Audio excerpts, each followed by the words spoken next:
To my YouTube channel HR educational hub মৰমৰ ছাত্ৰ ছাত্ৰীসকল আজি তোমালোকৰ কাৰণে লৈ আহিছোঁ পোহৰৰ প্ৰতিফলন আৰু প্ৰতিহৰণ চেপ্টাৰৰ পৰা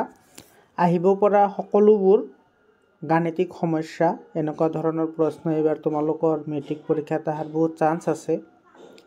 যদি প্ৰথমবাৰ মোৰ চেনেলত আহিছা তেতিয়াহ'লে চেনেলটো ছাবস্ক্ৰাইব কৰা আৰু তোমাৰ বন্ধু বান্ধৱীৰ সৈতে শ্বেয়াৰ কৰা। তোমালোকৰ কিবা এডভাইচ থাকিলে বা কোনো ধৰণৰ ভুল ভ্ৰান্তি হ'লে তোমালোকে কমেণ্ট যোগে মোক জনাই দিবা। মই পিছৰ ভিডিঅ'বোৰত এইবোৰ সমাধান কৰাৰ কাৰণে চেষ্টা কৰিম। হ'লে আজিৰ ভিডিঅ'টো আৰম্ভ কৰিছোঁ আৰু মই তোমালোকক এটা কথা কৈ থওঁ, আজি যিকেইটা কুৱেশ্যন তোমালোকক দেখুৱাই দিম তাৰ পৰা মোটামুটি 99% গেৰাণ্টি আছে এইবোৰ প্ৰশ্ন পৰীক্ষাত আহিব।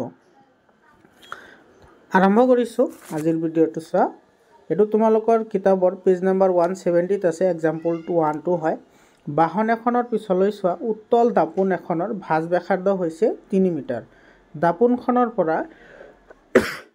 5 মিটাৰ দূৰত্বত থকা বাজ এখনৰ প্ৰতিবিম্ব স্থান, প্ৰকৃতি আৰু আকাৰ নিৰ্ণয় কৰা। ইয়াতে চোৱা, যিটো প্ৰশ্নৰ কথা কৈছে ইয়াতে প্ৰথমতে তুমি চাব লাগিব এইটো কিহৰ কথা কৈছে। এইটো উত্তল দাপোন হয়। উত্তল দাপোনৰ সন্মুখত তেনেকৈ এখন কি আছে, বাছগাড়ী আছে আৰু এই বাছগাড়ীখনৰ মাজৰ যিটো দূৰত্ব, এই দাপোনৰ যিটো মেৰু আছে সেই মেৰুৰ পৰা যিটো বাজৰ মাজৰ দূৰত্ব, সেই দূৰত্বটো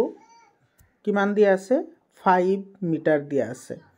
আৰু ইয়াৰে যিটো তোমাৰ ভাঁজ ব্যাসাৰ্ধ কিমান দিয়া আছে, 3 মিটাৰ। তো দিয়া আছে কি কি চোৱা, এটা ভাঁজ ব্যাসাৰ্ধ 3 মিটাৰ দিয়া আছে আৰু আমি জানো যে ফ'কাছ দৈৰ্ঘ্য ভাঁজ ব্যাসাৰ্ধৰ আধা, গতিকে 3ৰ আধা কিমান হ'ব, 1.5 হ'ব। আৰু যিহেতু উত্তল দাপোনৰ কথা কৈছে গতিকে ইয়াৰে যিটো তোমাৰ লক্ষ্যবস্তুৰ দূৰত্ব সেইটো সদায় কি হ'ব, নিগেটিভ হ'ব, কাৰণ এইটো মেৰুৰ কোনফালে আছে, বাওঁফালে আছে। মেৰুৰ বাওঁফালে থাকিলে সেইবোৰক আমি ঋণাত্মক বুলি ধৰোঁ। আমাৰ প্ৰতিবিম্বৰ দূৰত্ব আৰু প্ৰতিবিম্বৰ উচ্চতা আমি নিৰ্ণয় কৰিব লাগে। এটা কথা মনত ৰাখিবা, উত্তল দাপোনৰ ক্ষেত্ৰত যিটো ফ'কাছ দৈৰ্ঘ্য, প্ৰতিবিম্বৰ দূৰত্ব আৰু যিটো ভাঁজ ব্যাসাৰ্ধ এইকেইটা কি হয়, পজিটিভ হয়। আৰু অৱতল দাপোনৰ ক্ষেত্ৰত ফ'কাছ দৈৰ্ঘ্য, প্ৰতিবিম্বৰ দূৰত্ব আৰু ভাঁজ ব্যাসাৰ্ধ সদায় কি হয়, নিগেটিভ হয়। তো এতিয়া চোৱা, আৰু এটা কথা মনত ৰাখা, যদি বিবৰ্ধনৰ মান প্লাছ হয় তেতিয়াহ'লে প্ৰতিবিম্বটো কি হ'ব, সৰু হ'ব। আৰু যদি বিবৰ্ধনৰ মান যদি মাইনাছ হয় তেতিয়াহ'লে প্ৰতিবিম্বটো কি হ'ব, ডাঙৰ হ'ব। আৰু যদি প্ৰতিবিম্বৰ দূৰত্ব যদি প্লাছ হয় তেতিয়াহ'লে এইটো কোনফালে থাকিব, দাপোনৰ পিছফালে, অৰ্থাৎ যিফালে তোমাৰ প্ৰতিবিম্ব থাকিব তাৰ বেলেগ ফালে কি হ'ব, প্ৰতিবিম্বটো গঠন হ'ব। এতিয়া চোৱা, আমাৰ যিটো দাপোনৰ সূত্ৰ আছিল 1/u + 1/v = 1/f, এইটোত যদি আমি বহাই দিওঁ ইউৰ মান কিমান আছিল, -5 আছিল। ইয়াৰে এইটো আহিব তোমাৰ 1/v = 1.5। এতিয়া 1/v ইফালে ৰাখি দিলে, এইটো যিহেতু ইফালে তোমাৰ মাইনাছ আছে, এইটো চাইতে মাইনাছ আছে, গতিকে এইটো ইফালে আনিলে এইটো কি হৈ যাব, পজিটিভ হৈ যাব। তো এইটো আমাৰ 1.5 আৰু 5ৰ এলচিএম কিমান হ'ব, এলচিএম হ'ব 7.5 বা লসাগু 7.5 হ'ব। আৰু ওপৰত এইটো 5 × 1 = 5 আৰু 1.5 × 1 = 1.5। তো 5 প্লাছ এইটো তোমাৰ 1.5ত এইটো কিমান আহিব, 6.5 আহিব। গতিকে এইটো হৈছে এইখিনি। এতিয়া যদি আমি ইয়াতে চোৱা, এইটো ভিৰ প্ৰতিক্ৰম আছে, গতিকে আমি ভি লিখিলে এইটো কি কৰি যাব, এইটো প্ৰতিক্ৰম ল'ব লাগিব, মানে এইটো লটি যাব। তো এইটো 7.5 আৰু 6.5ক হৰণ কৰিলে আমি কিমান পাম, 1.15 পাম। এতিয়া চোৱা, প্ৰতিবিম্বটো দাপোনখনৰ পিছফালে, তাৰমানে এইটো যিটো আমি মান পালোঁ প্ৰতিবিম্বৰ দূৰত্ব 1.15 দূৰত্বত থাকিব। আৰু যিটো বিবৰ্ধনৰ মান ওলাবলৈ দিছে, আমি জানো বিবৰ্ধন = m = -v/u। ইয়াতে আমি যদি মানকেইটা বহাই দিওঁ তেতিয়াহ'লে এইটো আমি পাম -1.15 / -5। তো মাইনাছ কেঞ্চেলছ গৈ এইটো যদি আমি ডিভাইড কৰোঁ বা হৰণ কৰোঁ এইটো আমি 0.23 পাম। গতিকে ইয়াতে চোৱা, যিটো বিবৰ্ধনৰ মান সেইটো কি আছে, পজিটিভ আছে। যদি পজিটিভ থাকে, অলপ আগতে ক'লোঁ পজিটিভ থাকিলে প্ৰতিবিম্বটো কি হয়, সৰু হয়। আৰু চোৱা, বিবৰ্ধনৰ মান যিটো পজিটিভ আহিছে গতিকে প্ৰতিবিম্বটো কি হ'ব, অসৎ হ'ব আৰু কি হ'ব, থিয় হ'ব। প্ৰতিবিম্বটো অসৎ হ'ব, থিয় হ'ব আৰু কি হ'ব, সংকুচিত হ'ব। ইয়াৰ পিছত চোৱা, পেজ নম্বৰ 170 আছে, এইটো 2 নম্বৰ উদাহৰণ হয়। এইটো বহুতেই ইম্পৰ্টেণ্ট হয় এই প্ৰশ্নটো চোৱা। 15 চেণ্টিমিটাৰ ফ'কাছ দৈৰ্ঘ্যৰ অৱতল দাপোন এখনৰ সন্মুখত 25 মিটাৰ দূৰত্বত 4 চেণ্টিমিটাৰ আকাৰৰ লক্ষ্যবস্তু এটা ৰখা হৈছে। স্পষ্ট প্ৰতিবিম্ব পাবলৈ দাপোনখনৰ পৰা কিমান দূৰত্বত পৰ্দা এখন ৰাখিব লাগিব, প্ৰতিবিম্বৰ প্ৰকৃতি আৰু আকাৰ নিৰ্ণয় কৰা। তো ইয়াতে বেসিক্যালি আমাৰ প্ৰতিবিম্বৰ দূৰত্ব ওলাবলৈ দিছে আৰু ইয়াতে উচ্চতা দিয়া আছে তাৰপিছত দিয়া আছে তোমাৰ লক্ষ্যবস্তুৰ দূৰত্বও দিয়া আছে আৰু দিয়া আছে কি ফোকাস দৈৰ্ঘ্যও দিয়া আছে তো ইয়াৰ পৰা আমাৰ দিয়া আছে কি হেতু চাব লাগিব উচ্চতা দিয়া আছে 4 সেমি ফোকাস দৈৰ্ঘ্য দিয়া আছে যেহেতু তোমাৰ এটো কি হয় অবতল দাপন হয় গতিকে অবতল দাপনৰ ফোকাস দৈৰ্ঘ্যটো কি হ'ব ঋণাত্মক হ'ব কাৰণ এটো মেৰুৰ বাওফালে থাকিব আৰু যেটো লক্ষ্যবস্তুৰ দূৰত্ব হেতু ঋণাত্মক হ'ব কাৰণ এটো মেৰুৰ পৰা কোনফালে থাকিব বাওফালে থাকিব আৰু লাভ লাগে প্ৰতিবিম্বৰ দূৰত্ব আৰু প্ৰতিবিম্বৰ উচ্চতা এই আগৰটোৰ নিচিনাকৈ ইয়াতে যদি আমি ফৰ্মুলাত বহাই দিওঁ 1/u + 1/v = 1/f তেতিয়া হলে u ৰ মান কিমান আছিল u ৰ মান আছিল -25 আছিল তো এটো যদি মাইনাস থাকে এটো ইফালে আহিলে এটো কি হৈ যাব পজিটিভ হৈ যাব আৰু ইফালে এতে যেটো তোমাৰ f ৰ মান আছে f ৰ মানটো কি হৈ যাব এটো নেগেটিভ হৈ যাব তো এটো কি হ'ব নেগেটিভ হ'ব তো ইয়াতে চাও 15 আৰু 25 ৰ যেটো এলসিয়াম এটো 15 আৰু 25 ৰ এলসিয়াম কিমান হয় এটো 75 হয় তো এই 75 এলসিয়াম লৈ কৰিলে এটো 1/v = এইখিনি আহিব তো 75 এটো 15 ত 75 কেইবাৰ আছে 5 বাৰ আছে আৰু 25 ত 75 কেইবাৰ আছে 75 ত 25 কেইবাৰ আছে 3 বাৰ আছে গতিকে এটো তোমাৰ 5 ৰ পৰা যদি আমি 3 মাইনাস কৰো তেতিয়া হলে কিমান পাম -2 পাম আৰু 37.7 ডিভাইডেড বাই -2 কৰিলে আমি কিমান পাম এটো পাম আমি -37.5 এতে চোৱা যেটো ভিৰ মান অৰ্থাৎ প্ৰতিবিম্বৰ দূৰত্বটো কি আছে নেগেটিভ আছে নেগেটিভ মানে কি তোমাৰ যিফালে লক্ষ্যবস্তু আছিল তাৰ বিপৰীত ফালে কি হ'ব প্ৰতিবিম্বটো গঠন হ'ব সৰি যিফালে তোমাৰ লক্ষ্যবস্তু আছিল সেই একেফালে কি হ'ব ধৰা ইফালে লক্ষ্যবস্তু আছিল তেতিয়া হলে ইফালে কি হ'ব প্ৰতিবিম্বটো গঠন হ'ব ইয়াৰ পিছত চোৱা ইয়াৰ যেটো বিবৰ্ধন আছে বিবৰ্ধনৰ মান আমি জানো m = -v/u যেটো ফৰ্মুলা আছে সেই ফৰ্মুলাত বহাই দিলে ইয়াতে আমাৰ এনসাৰটো আহি যাব ইয়াৰ পৰা h ড্যাশ যদি ৰাখো এটো যদি আমি বজ্ৰপূৰণ কৰো তেতিয়া হলে কি হ'ব v h ×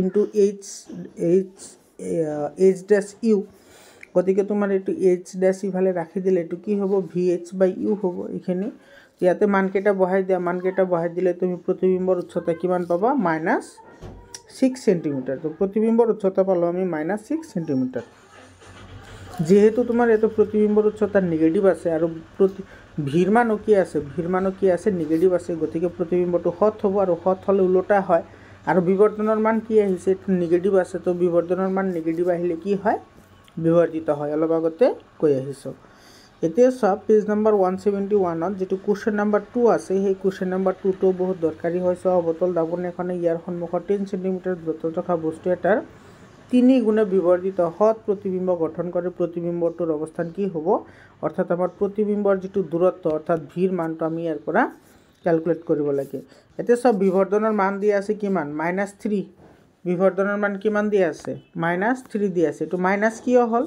কাৰণ ইয়াতে কি বুলি কৈছে সো এটো অবতল দাপন বুলি কৈছে তো অবতল দাপনৰ লক্ষ্যবস্তুৰ দূৰত্ব নেগেটিভ হয় তো লক্ষ্যবস্তুৰ দূৰত্ব নেগেটিভ হলে তোমাৰ ম্যাগনিফিকেশন অৰ্থাৎ বিবৰ্ধকৰ মান কি হৈ যাব নেগেটিভ হৈ যাব কাৰণ কি কাৰণ তোমাৰ m = কি আছিল -v/u আছিল তো ইয়াতে মানকেটা বহাই দিলে এটো কি আহি যাব নেগেটিভ আহি যাব আৰু এটো লক্ষ্যবস্তুৰ দূৰত্ব কি হ'ব নেগেটিভ হ'ব ইয়াতে যদি m = -v/u বহাই দিও এটো 3 × 10⁻30 হ'ব আৰু v * 1 মানে এটো মাইনাস v হ'ব কাৰণ ইয়াতে মাইনাস আছে তো 3 × 30 এটো পজিটিভ আহি যাব কিন্তু ইয়াতে নেগেটিভ আছে গতিকে এর মানটো কি হ'ব নেগেটিভ হ'ব অৰ্থাৎ ভিৰ মান আমি কিমান পাইছো -30 পাইছো তাৰ মানে প্ৰতিবিম্বৰ দূৰত্ব কিমান হ'ব 30 সেমি দূৰত থাকিব ইয়াৰ পিছত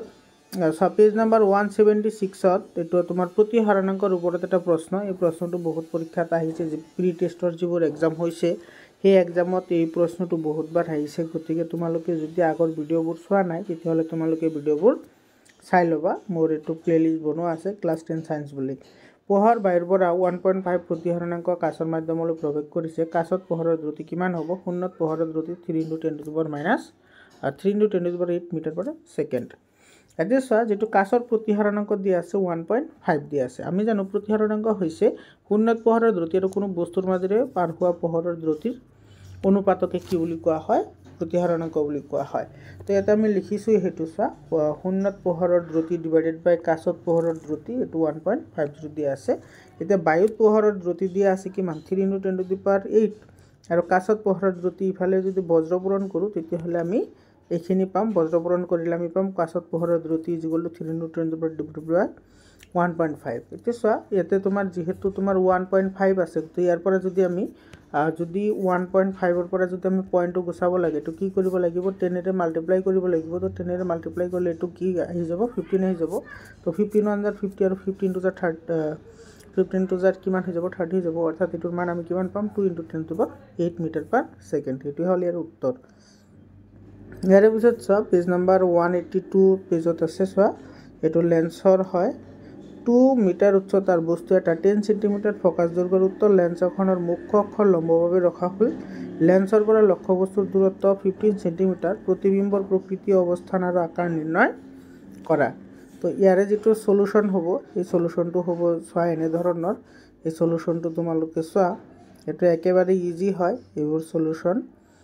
তোমালোকে যদি এনেকুৱা ধৰণৰ অংক যদি আগতে কোনো দিন কৰা নাই তেতিয়াহলে কমেন্ট কৰি জনাবা মই তোমালোকক এইবোৰ দি দিম ইয়াৰ পিছত চোৱা পেজ নাম্বাৰ 184 ৰ যিটো 2 নম্বৰ কোৱেশ্চন আছে এটো লাগিব এটো চোৱা উত্তল লেন্সখনে বেজি এটাৰ হট আৰু উল্টা প্ৰতিবিম্ব গঠন কৰে আৰু তাৰ পৰা 50 সেন্টিমিটাৰ দূৰত্বত গঠন কৰে যদি প্ৰতিবিম্বৰ আকাৰ লক্ষ্য বস্তু আকাৰৰ সমান হয় তেন্তে লক্ষ্য বস্তুটো উত্তল লেন্সৰ সন্মুখত ক'ত ৰখা হৈছিল নিৰ্ণয় কৰা এটো বহুত দৰকাৰী হয় আৰু ইয়াৰ সলিউশনো মই কৰিছো চোৱা তোমালোকৰ কাৰণে এতে সলিউশন কৰিছো তোমালোকে সলিউশনখিনি চাই লোৱা এবোৰ কিন্তু পৰীক্ষাত আহাৰ বহুত চান্স আছে আৰু অনুশীলনীৰ পৰা চোৱা অনুশীলনীৰ যেটো তোমাৰ 10 নম্বৰ কোৱেশ্চন আছে 5 সেন্টিমিটাৰ দৈৰ্ঘ্যৰ বস্তু এটা 10 সেন্টিমিটাৰ ফোকাস দৈৰ্ঘ্যৰ অবিহাৰী লেন্স এখনৰ পৰা 25 সেন্টিমিটাৰ দূৰত্বত ৰখা হ'ল ইয়াৰ ৰশ্মিচিত্ৰ অঙ্কন কৰা আৰু ইয়াৰ প্ৰতিবিম্বৰ অৱস্থান আকাৰ আৰু প্ৰকৃতি নিৰ্ণয় কৰা এটা কথা মনত ৰাখিবা যেটো অবিহাৰী লেন্স মানে উত্তল লেন্স আৰু অপহাৰী লেন্স মানে হৈছে অবতল লেন্স তো ইয়াৰে মই সমাধান কৰিছো আৰু ইয়াৰে যেটো ৰশ্মিচিত্ৰ হয় সেই ৰশ্মিচিত্ৰটো হ'ব এনে ধৰণৰ হ'ব ৰশ্মিচিত্ৰ বা পোহৰৰ চিত্ৰ তো এই তোমালোকে এটোৰ এনসাৰ চাই লোৱা এইবোৰ প্ৰশ্ন কিন্তু এবাৰ আহিবই আৰু মই 100% গ্যাৰান্টি দিব পাৰো ইয়াৰে পৰা কোৱেশ্চন আহিবই ইয়াৰে পিছত চোৱা 17 নম্বৰ এটো অনুশীলনৰ 17 নম্বৰ যেটো কোৱেশ্চন ডাক্তৰ এজনে দিয়া বিধান সংশোধনীমূলক লেন্সৰ ক্ষমতা 1.5 ডি লেন্সখনৰ ফোকাস দৈৰ্ঘ্য কিমান হ'ব যদি লেন্সখন অবিহাৰী হ'ব নে অপহাৰী হ'ব অৰ্থাৎ উত্তল লেন্স হ'ব নে অবতল লেন্স হ'ব চোৱা এতে আমি জানো যে p = 1/f অৰ্থাৎ লেন্স এখনৰ ক্ষমতা হৈছে তাৰ ফোকাস দৈৰ্ঘ্যৰ ব্যস্ত ভগ্নাংশ তো ইয়াৰ পৰা আমি এটো এনসাৰ উলাই লব পাৰো ইয়াৰ এনসাৰ হৈছে 0.67 মিটাৰ তো সকলোকে ধন্যবাদ জনাইছো আজিৰ ভিডিওটো চোৱাৰ কাৰণে